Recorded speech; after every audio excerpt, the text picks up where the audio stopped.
Good afternoon बच्चों। आज तुम्हारी लाइव क्लास ना होगी। लाइव क्लास के बदले में आज तुमको मैग्नेट का save video, magnetic effect of current का आखिरी टॉपिक, मूविंग कॉइल गैल्वेनोमीटर, एकदम कंप्लीट फिनिश हो जाएगा। आधे घंटे मेरे साथ रहिए, एकदम एक्यूरेसी के साथ, कंसेप्ट के साथ आपको मूविंग कॉइल गैल्वेनोमीटर संभाल। और इसके पहले के टॉपिक का और इस टॉपिक का दोनों नोट्स आज रात तक आपके फ़ोन पर अपलोड, ठीक है, आज रात तक आपके ऐप पर अपलोड कर देंगे। तब तक आज moving coil galvanometer, magnetic effect of current, यानी आधे मैग्नेट तक आ गए हम लोग। हाँ, एक कोई सवाल नहीं छोड़ा, एक कोई कंसेप्ट नहीं छोड़ा। चलते चलते चलते 50% सिलेबस खत्म होने को आ गया। आधा मैग्नेट में समझते हैं। 15 दिन आप हमारे साथ और कंटिन्यूस करेंगे, विद इन 15 डेज फर्स्ट वाला वॉल्यूम फिनिश हो जाएगा, डेफिनेटली खत्म हो जाएगा। चलो शुरू करते हैं। आज का टॉपिक हमारे पास है मूविंग कॉइल गैल्वेनोमीटर में पहला topic torque. means force on current carrying coil. Current carrying coil, हम इसे रेक्टेंगुलर कॉइल भी लिख सकते थे, क्योंकि हम अब बाकी होगी कोई भी शेप तो सब में टॉर्क लगेगा। When it is placed in uniform magnetic field, अगर हमारे पास कोई यूनिफॉर्म मैग्नेटिक फील्ड मौजूद है। अब मैग्नेट पढ़ते पढ़ते मैग्नेटिक फील्ड से तो परिचय आपका हो ही गया है बिल्कुल अच्छे से। अब आपने देखा कि मैग्नेटिक फील्ड पढ़ते पढ़ते अगर आपका परिचय मैग्नेटिक फील्ड से हो चुका है तो आप एक बात समझ लें अच्छे से, यहाँ पर एक मैग्नेटिक फील्ड भी एग्जिस्ट कर रही है। और इस यूनिफॉर्म मैग्नेटिक फील्ड में एक करंट कैरिंग रेक्टेंगुलर कॉइल, आप इसे सर्कुलर भी ले सकते हो, आप इसे स्क्वायर भी ले सकते हो। करंट कैरिंग कॉइल यानी एक क्लोज लूप होना चाहिए। नंबर आप टर्न अगर डालना चाहे तो नंबर आप टर्न डाल दो, हमारी तरफ से जितने चाहो उतने करवा दें, जितने ज़्यादा डालोगे उतना ज़्यादा टॉर्क पैदा होगा। एक करंट फ्लो हो रही है इसमें। इस रेक्टेंगुलर कॉइल की लेंथ को मैंने L नाम दे दिया और विड्थ को मैंने B नाम दे दिया। और इस कॉइल को एक काम करें, थोड़ा ऐसे धागे में बांध के ऐसे लटका दें, ताकि अगर कोई टार्क वार्क लगे तो पता चल सके कि घूमेगी कि नहीं घूमेगी। जरा देखिए, आपने हमारे साथ अभी मैग्नेट पढ़ा है, रेशंट मैग्नेट पढ़ा है। तो अगर इस कंडक्टर की बात करता हूँ कि इसकी लेंथ L है शिवा, तो आप हमें बताएंगे कि इस कंडक्टर में अगर करंट है तो इस कंडक्टर के ऊपर कोई फोर्स लगेगा क्या? वही F = YB है। फोर्स की डायरेक्शन कुछ जरूर होगी। फोर्स की डायरेक्शन निकालने का तरीका मालूम है? एक सेकंड के लिए यहाँ आइए और बताइए सेकंड फोर्स की डायरेक्शन क्या लगेगी? मैग्नेटिक फील्ड इधर है। हाँ, मैग्नेटिक फील्ड इधर है और करंट ऊपर जा रहा है। मैग्नेटिक फील्ड ये है आपका। हाँ सर जी। और करंट ऊपर जा रहा है। करंट ऊपर जा रहा है तो इसका फोर्स इनवर्स लगेगा। और अगर मैं यहाँ पर बात करता तो करंट नीचे जा रहा है। हाँ, हम लोग करंट नीचे करते थे तो आउटवर्ड्स हो फोर्स जाता आउटवर्ड्स हो जाता है। बिल्कुल सिंपल। देखिए भाई शिवा ने बताया आपको कि ये करंट जा रही है ऊपर को, है। Yes sir. ये गई ऊपर को। और मैग्नेटिक फील्ड राइट, फील्ड इधर को है तो फोर्स लगेगा इनवर्ड्स, और सेम केस यहाँ पर आएगा तो फोर्स हो जाएगा आउटवर्ड्स। और इन दोनों पर कोई फोर्स लगेगा नहीं, क्योंकि पैरेलल कंडक्टर और एंटी पैरेलल। Yes sir. इसके केस में थीटा 0 है, यहाँ पर थीटा 1 तो है। जब एक फोर्स इनवर्ड्स, एक फोर्स आउटवर्ड्स, एक अंदर एक बाहर, जितना अंदर उतना बाहर, तो यहाँ टॉर्क नहीं कपल पैदा हुआ है। When two equal opposite forces are applied on a body, due to this two force, a body want to rotate or try to rotate or tends to rotate, yes sir. then couple will be occur. ये motor वाला है। बिल्कुल वही motor का concept है, यही तो होता है। तो वहाँ पर एक कपल लगेगा, और टॉर्क हो या कपल, दोनों का नोटेशन टाउ ही होता है। वो भी फोर्स इनटू परपेंडिकुलर डिस्टेंस, या किसी एक फोर्स की वैल्यू और परपेंडिकुलर डिस्टेंस का प्रोडक्ट ही तो टॉर्क होता है। वैसे बेसिकली वेक्टर में इसे R क्रॉस CF लिखते हैं, क्योंकि वेक्टर क्वांटिटी होती है। तो हमारी फिजिक्स में जब वेक्टर पढ़ते हैं हम इसे, तब R क्रॉस CF लिखते हैं। अच्छा लेकिन यहाँ इस क्लास का मतलब वो वेक्टर वाला क्लास नहीं है, बस ये F आ हमें मैं उसका क्या कहते हैं डेटा चाहिए सर। तो आपने कहा कि इस कंडक्टर की लेंथ अगर L है तो इस पर जो फोर्स लगेगा जो अंदर को लगने में लगा था वो फोर्स F = IBL था। क्यों सी बात? तो टॉर्क में कपल के बारे में जब बात करते हैं किसी एक फोर्स की वैल्यू और दोनों के बीच की परपेंडिकुलर डिस्टेंस, तो एक फोर्स ये अंदर को है ये फोर्स बाहर को है तो परपेंडिकुलर डिस्टेंस यही तो है। तो यहाँ परपेंडिकुलर डिस्टेंस इस लूप की रेक्टेंगुलर कॉइल की विड्थ b के बराबर होगी। अगर इस कॉइल में नंबर ऑफ टर्न भी है तो n भी हो गया। अब मैं जनरल बात कर रहा हूँ, अगर अभी तो मैंने परपेंडिकुलरली रखा था, अगर मैं किसी एंगल पर रख देता, अगर मैं इसे किसी एंगल पर रख देता तो ये NIAB sin थीटा हो गया होता। पक्का? आप देख पा रहे होंगे जब कोई रेक्टेंगुलर कॉइल या किसी भी शेप की कॉइल मैग्नेटिक फील्ड में एग्जिस्ट करती है तो उस पर एक टॉर्क लगता है NIAB। मैंने ए कहां से कर दिया, length into breadth is called area of the loop sin theta. अब कई बार कई मौकों पर लोग कहते हैं टॉर्क का मैक्सिमा बताओ, तो NIAB को मैग्नेटिक डाइपोल मोमेंट बोल देते हैं। जैसे इलेक्ट्रिसिटी में इलेक्ट्रिक डाइपोल मोमेंट था, ऐसे मैग्नेट में मैग्नेटिक डाइपोल मोमेंट आ जाता है। टाउ बराबर MB sin थीटा। हमारी बात समझ रहे हैं बच्चे? कर देते हैं वो नंबर ऑफ टर्न्स। यस ना, क्यों? क्योंकि number of turn is a constant quantity. I is the current flowing through the coil is also constant. A is the also constant.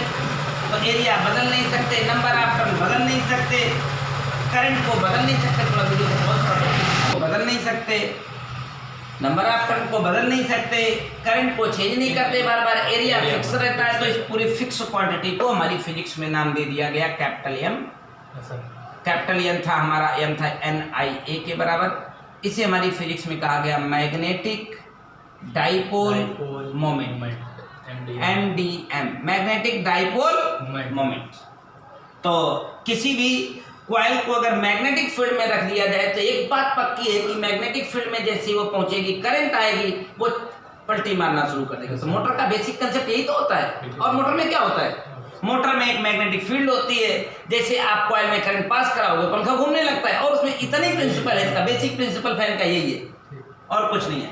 तो अगर किसी ने कह दिया नहीं भैया मैं टाउ का मैक्स चाहिए, तो भैया कौन दिक्कत है, ले लो मैक्स, हम रोके हैं कहा, ये MB के बराबर हो जाए, क्योंकि साइन थीटा की वैल्यू 1 से बड़ी हो नहीं सकती है। तो हो गया टाउ बराबर MB आ जाएगा। तो आज के बाद ये बात पता चल गई कि कोई कॉइल अगर यूनिफॉर्म मैग्नेटिक फील्ड में रखे मिल जाएगी तो एक बात पक्की है, उस कॉइल के ऊपर टॉर्क लगेगा और वो टॉर्क MB sin थीटा के बराबर। That's all. तो सिंपल, हमारी फिजिक्स में इतना टेंशन नहीं होता है कि यार इतना माथा खाओ और इसका नोट्स, इसमें लिखना क्या है, लिखना कैसे है, कितने शब्दों का मामला होगा, वो आपको रात तक आपके ऐप पर मिल जाएगा। बिल्कुल सर, बिल्कुल सभी बच्चों को इसका नोट्स देंगे, ठीक है। अब इसी कंसेप्ट का एप्लीकेशन है मूविंग कॉइल गैल्वेनोमीटर। तो अब आज का यही टॉपिक है हमारा, मूविंग कॉइल गैल्वेनोमीटर। तो पहले मूविंग कॉइल गैल्वेनोमीटर का कंस्ट्रक्शन, वर्किंग, प्रिंसिपल समझ लें। लिखना तो अभी है नहीं, लिख के मैं दे दूंगा। कंस्ट्रक्शन, वर्किंग और principle, current sensitivity, voltage sensitivity, current galvanometer का एमीटर में कन्वर्जन, गैल्वेनोमीटर का वोल्टमीटर में कन्वर्जन, और ये टॉपिक समाप्त। 15-20 मिनट का मामला है। हमारे पास अगला टॉपिक आ रहा है moving coil, moving coil galvanometer.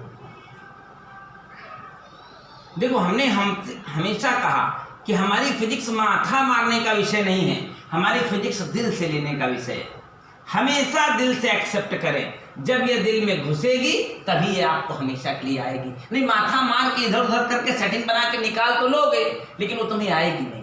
अगर चाहिए कि फिजिक्स सीखनी है तो उसे दिल से लेना शुरू कर दो, ईमानदार रहना शुरू कर दो। इतना बढ़िया पूरी दुनिया का कोई दूसरा सब्जेक्ट बनाया ही नहीं। फिर हम हमेशा मैसेज देते रहते हैं। तब देखिए मूविंग कॉइल गैल्वेनोमीटर, हमने बच्चों से बात करी कि क्या आपने ये मीटर जैसी कोई और चीज पढ़ी? बोले हाँ गुरुजी मैंने तो मीटर पढ़ा था। ये क्या होता है? बोले मीटर करंट को मेजर करता है। बिल्कुल। और क्या पढ़ा था मीटर जैसा, बोले वोल्टमीटर पढ़ा था। वोल्टमीटर क्या करता है? वोल्टेज को वोल्टेज मीटर। तो गैल्वेनोमीटर क्या होता है? बोले गुरुजी पढ़े तो थे लेकिन जानते नहीं है। यार अजीब बात है। गैल्वेनोमीटर का काम है करंट को डिटेक्ट करना। माधव ने बताया था हमको कि करंट को डिटेक्ट करता है, दीपक ने कहा था करंट को डिटेक्ट करता है, करंट की डायरेक्शन को शो करता है। तो अब आखिरकार वो करंट माइन्यूट से माइन्यूट करंट, मेन गैल्वेनोमीटर का काम है कहीं बहुत माइन्यूट करंट यानी बहुत थोड़ी करंट भी है तो उसे डिटेक्ट करने का काम करता है गैल्वेनोमीटर, राइट। बहुत माइन्यूट करंट को डिटेक्ट करने का काम गैल्वेनोमीटर करता है। तब अब हमारा माजरा आ गया है कि मूविंग कॉइल गैल्वेनोमीटर बहुत माइन्यूट करंट को डिटेक्ट करने का काम कर सकता है। तो आखिरकार इसके अंदर होता क्या है, बना क्या होता है? कभी आपने वो मल्टीमीटर देखा है जो इलेक्ट्रिशियंस रखते हैं अपने पास? हाँ, वो ऐसे करके इतना डिब्बा सा रहता है, 200 खूंटी निकालेंगे, ऐसे छुआ देंगे तो भागती है घड़ी। जस्ट सिंपल वो मल्टीमीटर है, यानी as a ammeter, as a voltmeter, as a galvanometer वो अकेले काम कर सकता है। बस उसकी खूंटी उखाड़ के दूसरी जगह लगानी होती है। देखा होगा आपने उसमें। अब तो डिजिटल आने लगे हैं, बाकी पहले मैनुअल वाले जो आते थे बिल्कुल उसी का वर्किंग कंस्ट्रक्शन समझा रहा हूं मैं तुम्हें। देखो जो मूविंग कॉइल गैल्वेनोमीटर होगा वो कोई तोप नहीं होगा। सबसे पहले तो उसमें परमानेंट मैग्नेट की व्यवस्था करनी पड़ेगी ताकि वहां मैग्नेटिक फील्ड हो। तो एक मैग्नेट का नॉर्थ पोल, दूसरे मैग्नेट का साउथ पोल कुछ डिस्टेंस पर स्थित होंगे। डिब्बे के अंदर इसको बंद करके रखा गया होगा, 2 पोल रख करके। तो एक नॉर्थ एक साउथ पोल रखा है तो एक बात पक्की है कि मैग्नेटिक फील्ड एग्जिस्ट कर रहा होगा।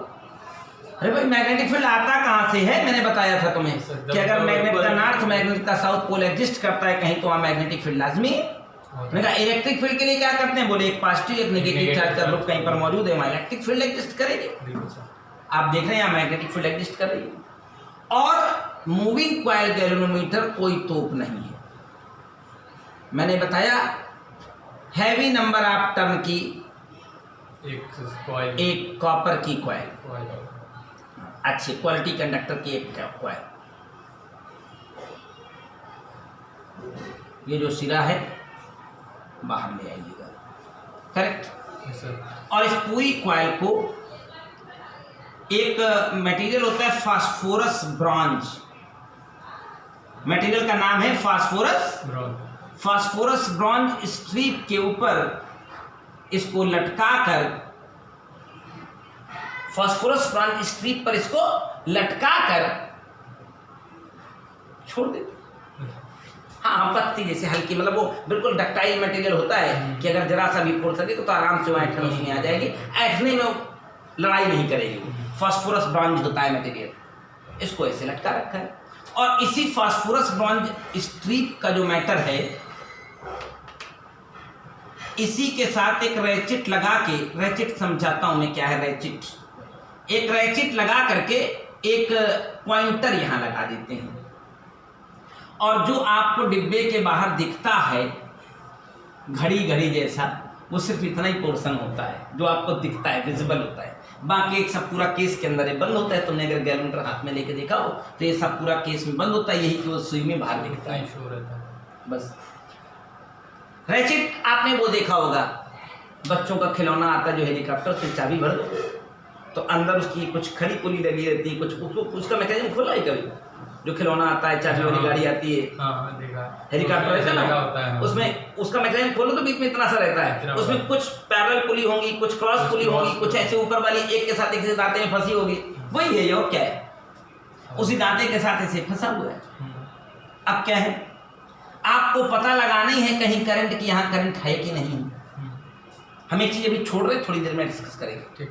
तो आपने क्या किया, इस सप्लाई को वहां पर जोड़ दिया जहां आप चेक करना चाहते थे कि यहाँ कितनी करंट है भी कि नहीं है, किस डायरेक्शन में। तो आपने जैसे इसको सप्लाई लाइन में डाला चेक करने के लिए, तो इस कॉइल में गई करंट।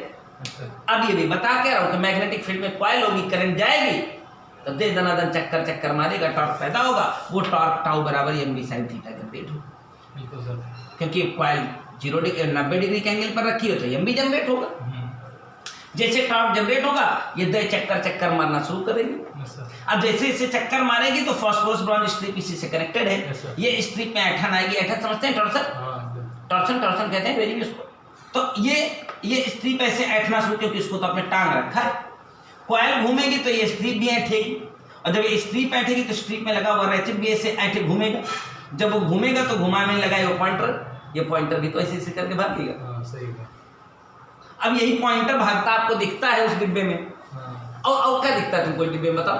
अंदर का कुछ दिखता है क्या क्या हो रहा है? उसने इलेक्ट्रिशियन ऐसे ऐसे छुआया, देखा घड़ी भाग रही, बोले ठीक है बढ़िया ले जाओ, सही है, तार शॉर्ट नहीं, तुम्हारा ये चीज सही है, उसी चेक करते।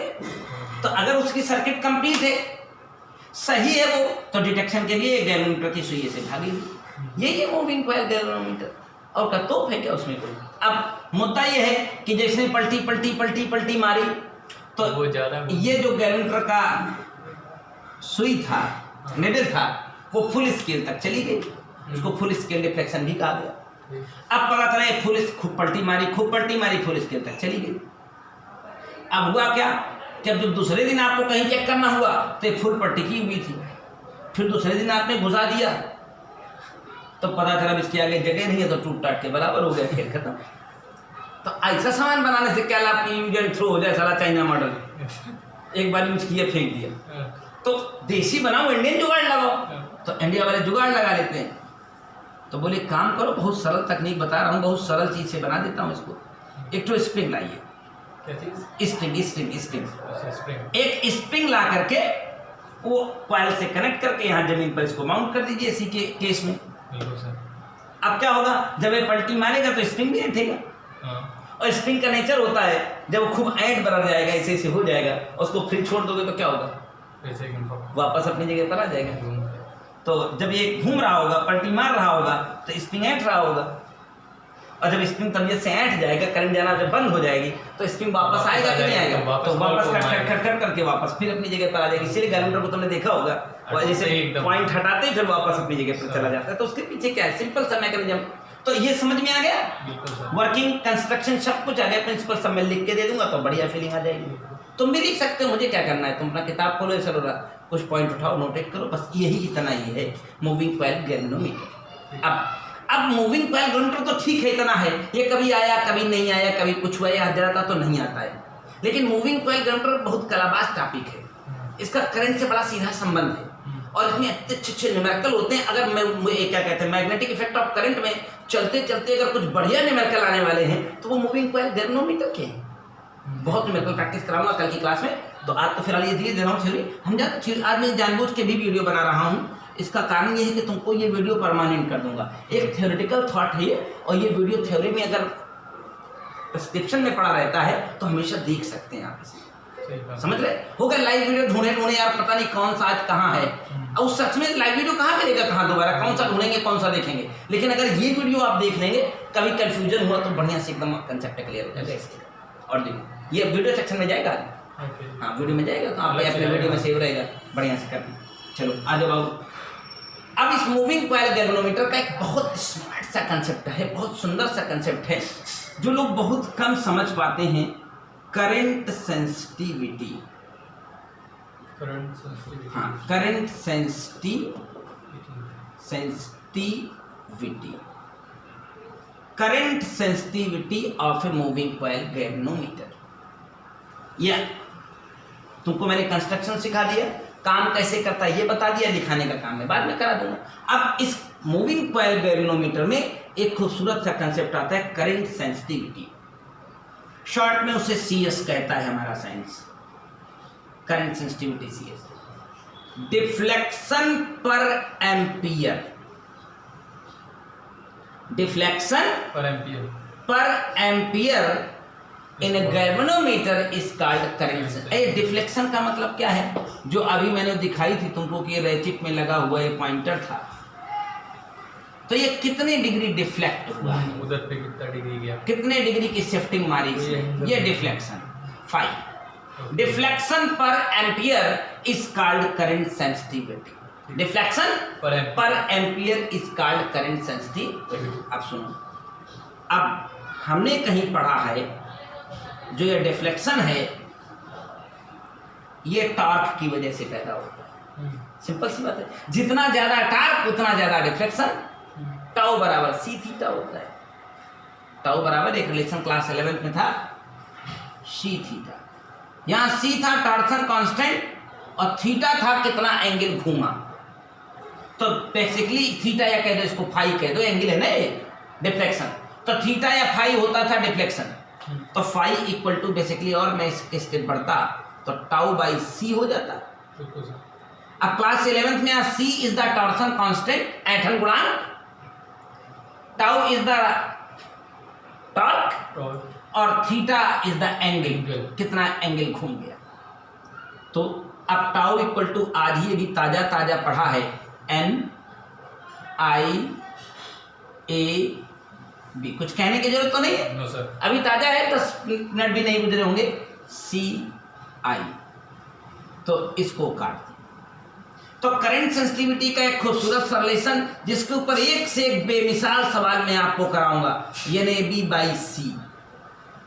NAB बाई सी, यहाँ N क्या है, number of turn in galvanometer coil, A is the area of coil, B is the magnetic field, C is the torsion constant, जिसे अपनी फिजिक्स किताब में सिर्फ कांस्टेंट लिखा गया है, but it is the reality torsion constant. मैंने इसका ओरिजिन भी कंसेप्ट क्लियर किया है। क्लास 11th में हम लोग पढ़ते हैं टाउ बराबर सी थीटा या सी फाई, कितना एंगल था, वो थीटा की जगह पर टाउ अपान सी और कैलकुलेट। करंट सेंसिटिविटी समझ में आ गई होगी। इसके बाद एक टर्म आता है यहाँ पर वोल्टेज सेंसिटिविटी। वोल्टेज आ जाएगा। खूबसूरत सा थॉट है वोल्टेज सेंसिटिविटी। अब आप अंदाजे से ही बता सकते हैं कि जो वोल्टेज सेंसिटिविटी का मामला है तो उसको हम VS लिखेंगे। बहुत अच्छे न्यूमेरिकल्स होंगे कंसेप्ट के ऊपर, याद रखना और कंसेप्ट क्लियर होने का मैटर है। तो इसका मतलब वहाँ डिफ्लेक्शन पर एम्पियर था, यहाँ डिफ्लेक्शन पर वोल्ट होना चाहिए। डिफ्लेक्शन पर volt through any moving coil galvanometer is called voltage sensitivity. अब आइए, फाई इक्वल टू, हमने अभी टाउ बराबर कहा सी फाई, ये फाई है angle, C is the torsion constant. कोई चीज अगर ऐसे ऐसे ऐंठ रही है तो टॉर्क के कारण, और टॉर्क के कारण उसमें टॉर्सन पैदा होता है, कितने डिग्री का ऐंठन हुआ है। तो ये फाई बराबर टाउ अपान सी, बोलो अपॉन सी, बिल्कुल सर। वी टाउ बराबर N I A B upon C, V equal to I R, बिल्कुल सर। हाँ, V equal to I R, ohm's law उड़ा दो। तो voltage sensitivity equal to NAB by CR, उसमें सिर्फ NAB by C था, इसमें NAB बाई CR हो गया। तो आप समझ गए होंगे करंट सेंसिटिविटी का माजरा, वोल्टेज सेंसिटिविटी का माजरा। सिंपल आ रहा है ना, अच्छे से पूरा वीडियो आ रहा है ना। चलो अब हम आगे चलते हैं, आपको एक बड़ी खूबसूरत सी चीज समझाते हैं और ये टॉपिक यहाँ से समाप्त करते हैं। लास्ट कंसेप्ट है और वो इस चैप्टर के इंतहा है। जिस व्यक्ति ने उस कंसेप्ट को सीख लिया वो जीवन में कभी मूविंग कॉइल गैल्वेनोमीटर नहीं बोल सकता है। और ये लेक्चर कभी भी मिसिंग हो जाए, आधा घंटे का समय निकाल के देख लेना यार, तुमको life time moving coil galvanometer आ जाएगा, कभी कोई कंफ्यूजन नहीं होगा। और ये बिल्कुल सिंपलेस्ट वन और टोटली कंसेप्ट पर बेस्ड टॉपिक है। और बेसिकली जब इसके न्यूमेरिकल लगाओगे तो मैग्नेट फैग्नेट गया तेल लेने, केवल और केवल करंट की कंसेप्ट आपके काम। चलिए इस टॉपिक का बस लास्ट हो रहा है, एक टॉपिक आ रहा है कन्वर्जन। कन्वर्जन होता है CO, conversion of galvanometer into ammeter. किसी गैल्वेनोमीटर से आपको एमीटर बनाना हो। अब हमने कहा गैल्वेनोमीटर का काम क्या होता है, तो बच्चे बताते हैं गुरुजी बहुत थोड़ा करंट कहीं हो, माइन्यूट करंट हो, milliampere microampere range तक की करंट भी हो, तो उसे डिटेक्ट करने का काम करता है, मेजर नहीं कर सकता है, वो होता है गैल्वेनोमीटर। एमीटर क्या करता है, बोले एम्पियर रेंज की करंट्स को मेजर करता है, और मेजर करता है, डिटेक्शन से लेना देना नहीं, मेजर करता है। अब मैंने कहा मेरे पास आज एक गैल्वेनोमीटर है और आपने कह दिया है गैल्वेनोमीटर को एमीटर में कन्वर्ट करना है, तो साहब जो गैल्वेनोमीटर होगा, तो गैल्वेनोमीटर में हमने भी कंस्ट्रक्शन में बताया उसके अंदर कॉइल होती है, और तुमको पता है कॉइल में कोई ना कोई रेजिस्टेंस तो होगा ही। अभी तक सुपर कंडक्टर बना ही नहीं पाए, कब से महीने भर से पढ़ा रहा हूँ, कोई बनाया भी नहीं। तो जितने भी गैल्वेनोमीटर होंगे भाई शिवा, Yes, sir. इसमें रेजिस्टेंस जरूर होगा, तो गैल्वेनोमीटर के रेजिस्टेंस को जी कहा जाएगा। ओके। या G stand the resistance of galvanometer. 2 ohm, 4 ohm, 5 ohm, 15 ohm, 20 ohm, कुछ तो होगा। और गैल्वेनोमीटर में एक टर्म बहुत इंपॉर्टेंट है जिसको हम कहते हैं फुल स्केल डिफ्लेक्शन करंट। 2 चीजें बहुत ध्यान से समझनी है यहाँ, इस शब्द को समझने की, और न्यूमेरिकल लगाने पड़ेंगे वरना ये कभी नहीं आएगा। बिल्कुल sir. IG is the full scale deflection current. Full scale reflection current और G is the resistance of of the coil. Yes sir. The coil. Yes sir. चलो, मैंने कहा गैल्वेनोमीटर का काम है कहीं माइन्यूट से माइन्यूट करंट को डिटेक्ट करना जो milliampere microampere range में होती है। Yes sir. मान लीजिए आपका एक गैल्वेनोमीटर है जिसकी फुल स्केल डिफ्लेक्शन करंट मैंने कह दी है, मान ली है, और ज्यादातर न्यूमेरिकल लगाओगे तो यही मिलेगी कि 10 मिली एम्पियर है इसकी फुल स्केल डिफ्लेक्शन करंट, और इसका रेजिस्टेंस 5 ओम। कितना है? 5। और साहब आपसे कह दिया मैंने कि आप इंजीनियर हैं, आपको टास्क दिया है ये 10 milliampere full scale deflection current को एक दूसरा नाम मैं दिया करता हूं औकात करंट। क्या? हाँ, औकात। औकात समझते होंगे? लिमिट क्या होता है? हाँ, बोलते हैं देख ले तुम्हारा औकात। हाँ। हाँ, कितने बड़े। तुरंत। हाँ, तुरंत कहाँ। तो औकात मतलब इनकी औकात साहब इससे ज्यादा करंट अफोर्ड करने की नहीं है, क्योंकि इसका दूसरा नाम फुल स्केल है। Yes sir. यानी ये गैल्वेनोमीटर की जो घड़ी लगाए थे तुम, पॉइंटर नहीं लगाए थे इसमें, ये पॉइंटर जितनी करंट पर इधर से सीधा उधर चला जाए, ये हो गई ना फुल स्केल। Yes sir. या यहाँ इधर हो कहीं इस जगह पर और पूरा फुल स्केल घूम जाए यहाँ पर, उससे कोई मतलब नहीं है। मतलब जितना वो स्केल, जितनी क्षमता उसकी थी, पूरा ऐसे टर्न होके चला जाए, वही तो है फुल स्केल। अब उससे ज्यादा डालोगे फट जाएगा, यस सर। बढ़ जाएगा, यस सर। और क्या होगा। इसकी औकात है ये फुल स्केल डिफ्लेक्शन करने। Yes sir. कितनी, मान लिया मैंने एक सवाल में, एक न्यूमेरिकल भी मैं साथ साथ कर रहा हूँ, फिर बाद में इसको स्टैंडर्ड कर दूंगा। फुल स्केल डिफ्लेक्शन करंट कितनी है?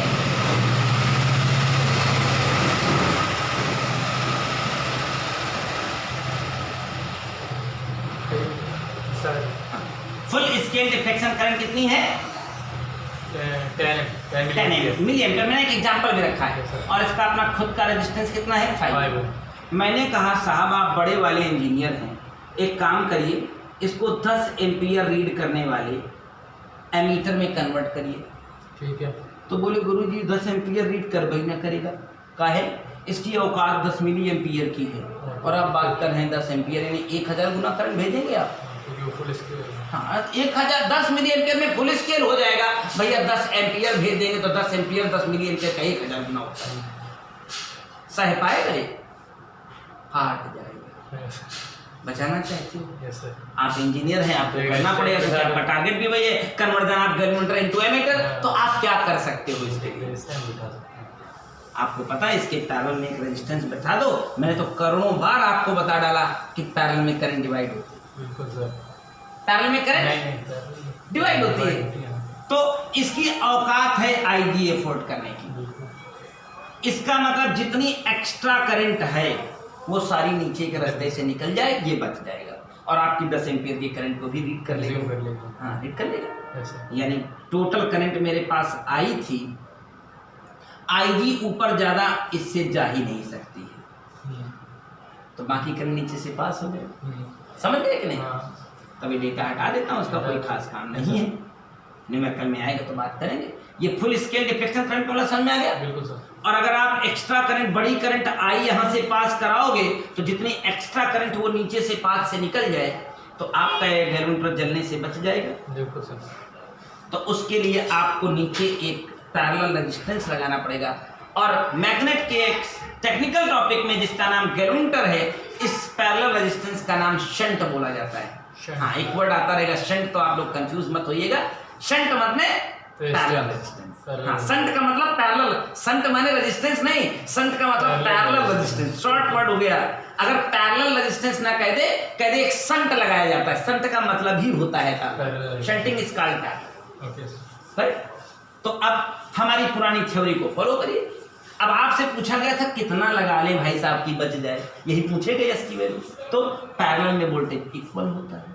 तो ऊपर की लाइन में कितना वोल्टेज था, आई जी इंटू जी के बराबर। नीचे के लाइन में voltage I minus I G into S के बराबर। एस फॉर शंट, या S is the parallel resistance, S is called shunt. तो अगर इस एस यानी शंट को आप चाहते हो निकालना, तो आप हमसे बोलेंगे ना गुरुजी बताइए कितने एम्पियर करंट भेजनी है, गुरुजी बताइए इसमें फुल स्केल डिफ्लेक्शन करंट कितनी है, गुरुजी लगे हाथ यहू बताए चलिए किसका गैल्वेनोमीटर का रेजिस्टेंस कितना है। तो ऐसा कोई सीन हम आपको देंगे तो ये सपने आप निकल नहीं जाएगा। हाँ, अब एक टेक्निकल चीज आती है यहाँ। अगर इस एस की वैल्यू निकालेंगे तो इसके कंपैरिजन में बहुत छोटी वैल्यू होगी, यानी बहुत लो वैल्यू होगी, क्योंकि ज़्यादा करंट यहाँ से पास होती है। हमने बताया था करंट हमेशा लो रेजिस्टिव पाथ फॉलो करती है, यानी जहाँ करंट ज़्यादा होगी वहाँ रेजिस्टेंस बहुत कम होगा। तो इसका मतलब साफ है, जब किसी गैल्वेनोमीटर को एमीटर बनाना होता है तो बहुत लो रेजिस्टेंस पैरेलल यानी शंट में लगाना होता है। पक्का कंसेप्ट हो गया। जो भी जरूरत पड़ेगी ये फार्मूला सॉल्व करेगा, न्यूमेरिकल सॉल्व करने की जिम्मेदारी से। अब एक आखिरी कंसेप्ट इस टॉपिक की आ रही है, conversion of galvanometer into voltmeter, into voltmeter. अब क्या होगा, conversion of galvanometer into voltmeter. आज फिर मेरे पास वही गैल्वेनोमीटर यानी वही जी, उसका अपना खुद का रेजिस्टेंस, वही फुल। इसके पास दो ही चीजें हैं ही, अपना रेजिस्टेंस और फुल स्केल डिफ्लेक्शन करंट। अब साहब आपसे हमने कहा कि ये गैल्वेनोमीटर है, इसकी full scale deflection current 10 milliampere, इसका resistance 5 ohm, 10 ohm, 5 ohm, 4 ohm, 15 ohm, 20 ohm, कुछ तो देगा यार। और अगर मैं इसके हिसाब से देखूं तो ये कितना वोल्टेज एफोर्ड कर सकता है, तो V बराबर आई आर लगा लें, यानी 50 मिली वोल्ट से ज्यादा इसकी औकात नहीं है कि ये एफोर्ड कर ले। ये 50 मिली वोल्ट से ज्यादा वोल्टेज अफोर्ड नहीं कर सकता है, ये फट जाएगा इससे ज्यादा वोल्टेज। देख रहे ना, 50 मिली वोल्ट या 0.050 वोल्ट, इससे ज्यादा इसकी औकात नहीं है एफोर्ड करने की। और साहब आप बड़े इंजीनियर ठहरे, आपसे कहा कि भाई साहब इसके 10 वोल्ट लगाइए। अरे बोले गुरुजी मजाक करते हैं, साला इसकी औकात 50 मिली वोल्ट की तो है नहीं, आप 10 वोल्ट लगवाएंगे, इस फाट जाए 1 मिनट में। तब फिर बात आएगी कि इंजीनियर हो तो बताओ क्या करोगे, क्या कर लोगे, क्या उखाड़ लोगे। बोले बिल्कुल उखाड़ लेंगे।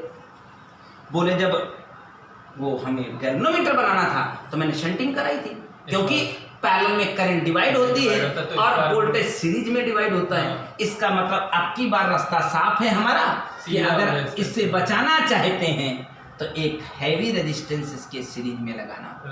क्यों?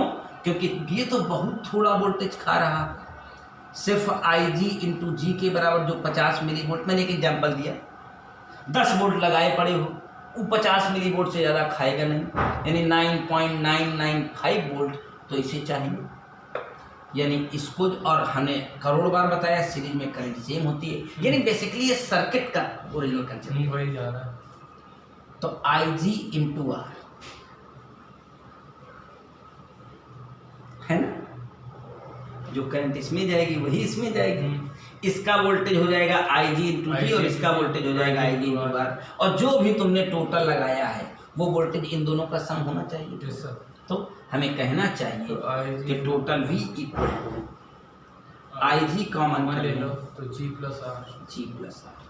तो अगर मैं आपको V दे दूंगा, आपको आई जी दे दूंगा, आपको G दे दूंगा, तो आप R बता दोगे आराम से। अब इस R को निकालोगे बहुत हैवी आएगा, R की वैल्यू बहुत बड़ी आएगी, क्योंकि बड़ा वोल्टेज ये खाएगा तो इसको बड़ा होना चाहिए, करंट तो सेम है ना। तो इसका मतलब कंक्लूजन क्या निकला, किसी गैल्वेनोमीटर को अगर एमीटर बनाना है तो बहुत लो रेजिस्टेंस पैरेलल में लगाना है, यानी शंट लगाना है। अगर किसी गैल्वेनोमीटर को वोल्टमीटर बनाना है तो बहुत हाई रेजिस्टेंस सीरीज में लगाना है, और उस हाई रेजिस्टेंस की वैल्यू कभी भी निकालनी हो तो ये आपका सुंदर सा फार्मूला है। हम आपको V I G और G देंगे, आप बाहर निकालते रहेंगे। Yes, sir. आज किताब खोल के देख रहे 90% तो लग जाएंगे, लेकिन 10% में ऐसा पंगा होगा कि उनकी लैंग्वेज नहीं समझ पाओगे। कल की न्यूमेरिकल क्लास आपको मैं डिस्कस करूँगा। Yes, sir. आज टॉपिक पढ़ के लिखना है। आज होमवर्क में आपको सबको मैं बता दे रहा हूँ क्या करना है। आज नोट्स लिखना है, सारा काम करना है, ताकि आज मैग्नेटिक इफेक्ट ऑफ करंट का शानदार समापन हो जाए और ये मैग्नेटिक इफेक्ट ऑफ करंट पूरी तरह से खत्म हो जाएगा। आगे इलेक्ट्रोमैग्नेटिक इंडक्शन का दौर शुरू होगा जो मैं आपके साथ। Yes, sir. Okay, thank you. इसको बंद कर दो।